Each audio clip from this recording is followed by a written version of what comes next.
Welcome to At Home Chef, where along with professional chefs, we prepare and deliver to you select gourmet entrees that you cook and serve in your kitchen at home. You too can be an at-home chef. Hi, I'm Tom Maroney, and this is Chef Phil Brewing, and we're with At Home Chef. And today we're going to teach you how to make balsamic roast pork tenderloin with au gratin, vegetables, and rice pilaf. We're going to start with the pork. We're going to get the pork started here first. So first, take your pork tenderloin. We're going to just put that into a little roasting pan there. And we got some balsamic vinegar and some salt and pepper. Now you don't want to use all this salt, so we'll give you a little extra, so you want to season to taste. With this balsamic vinegar, you want to pour it slowly over the pork tenderloin here so it gets all coated. And that extra on the bottom isn't going to hurt anything. Just want to make sure you get all that nice and coated. Give some of those herbs and that seasoning. So that's going to act as a marinade, right, Phil? Yeah, well, basically it's going to roast into it a little bit. We're going to season that with a little salt and pepper and pop it in the oven. We got our preheated oven. I see you've got it at 400 degrees. That's right, and we're just going to set that in there. And we're going to roast that for about 20-25 minutes. We're just going to dump that into a small baking dish. Going to get our butter into a pan. Get that melted up. Oh my God, a bay leaf. Whoop. One bay leaf. One bay leaf. It adds a lot of flavor. Yeah, and that we'll pull that out when we get the rice pilaf out of the oven. Okay. So once that butter starts melting, you can drop in some onions and get those nice and tender. Get that cooking up.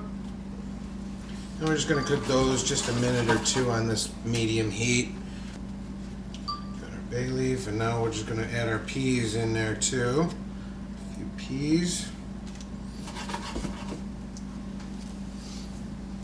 And after 2 or 3 minutes, just until those onions get nice and tender. And then we're going to add some water, and then we're going to pour it over our rice and into the oven. Okay. We just want to get those onions nice and tender. And you can turn the heat up now, and then we're going to put our water in.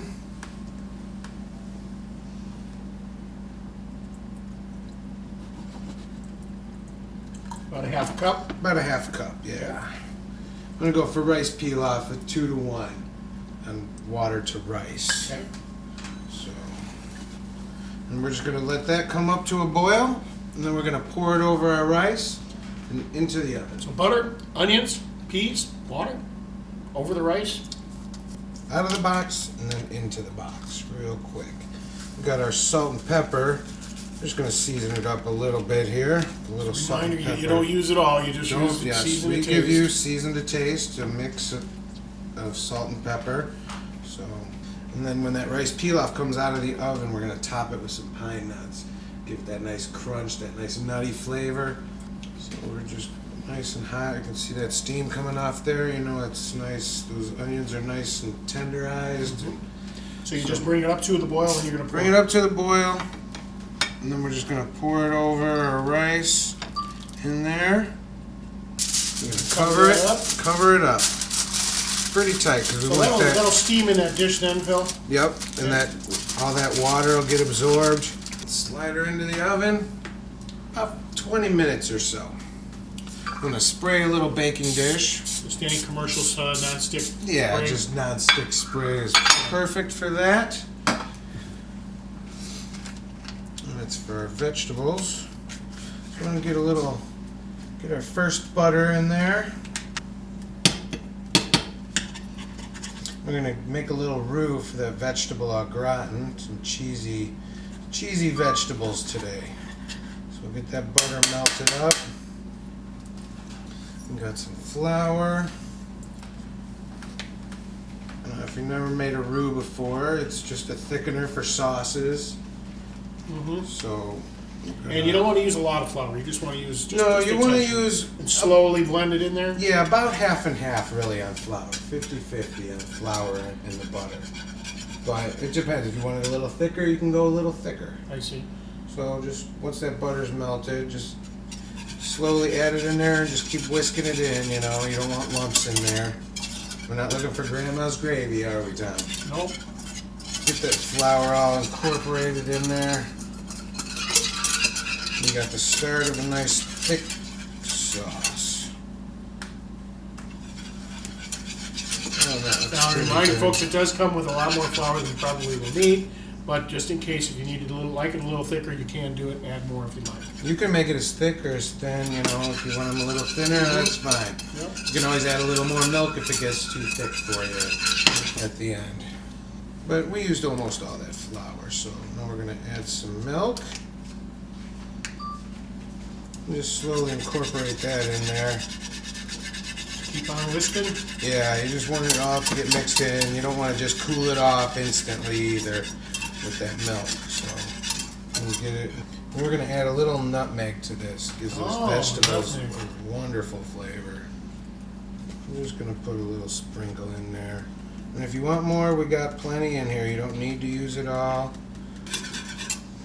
And a little salt and pepper, of course. Get it nice and creamy. Nice and creamy. Now comes the cheesy part. So here's where it gets good. You can turn it up a little medium heat. I want this cheese to melt. And I got our sprayed baking pan, and I got our bag of vegetables here, all portioned up, and just pour those in there. All chopped up and prepped, right? Alrighty, that's what for we the do guest. at Home Chef here for everybody at home. Take all the prep work out for them. Get that cheese nice and melted in there. So like I said, you can turn it up a little bit, just got to keep an eye on it. Now we're just going to pour that over our vegetables, pop those in the oven for 20 minutes or so. And before that cheese gets all melted, we got our second butter here that we're going to get going over here that we're just going to add breadcrumbs to, just for the let's see. topping.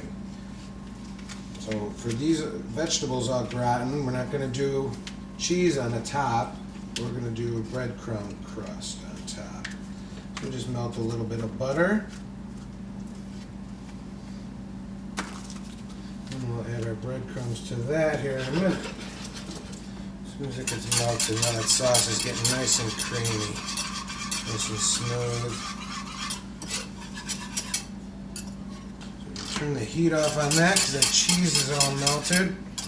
And we're going to pour that just over our vegetables.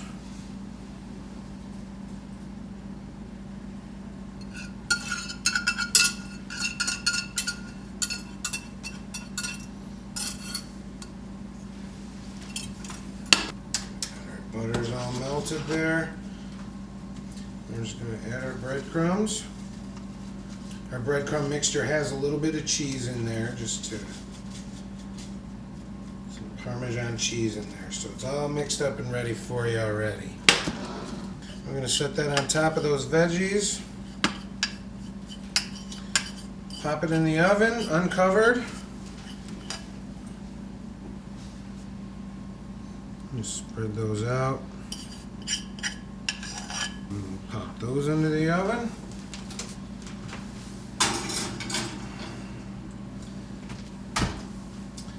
And there you go. Give it a good 20 minutes, 25 minutes. All right. And, they should all come Looks out good. together at Smells once. delightful already. So All right, Phil, it's been about 20 minutes. Are we ready to take Get a that look out. at these guys here. These are au gratin do our vegetable au veggies. gratins?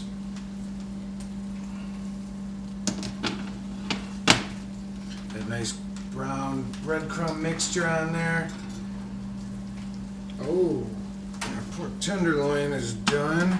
Top off with some pine nuts, that'll add a little crunch a to little it. crunch, and some great flavor. And there you go. And today we've learned how to make a balsamic roast pork tenderloin with vegetables au gratin and a rice pilaf with pine nuts. You too can be an at-home chef.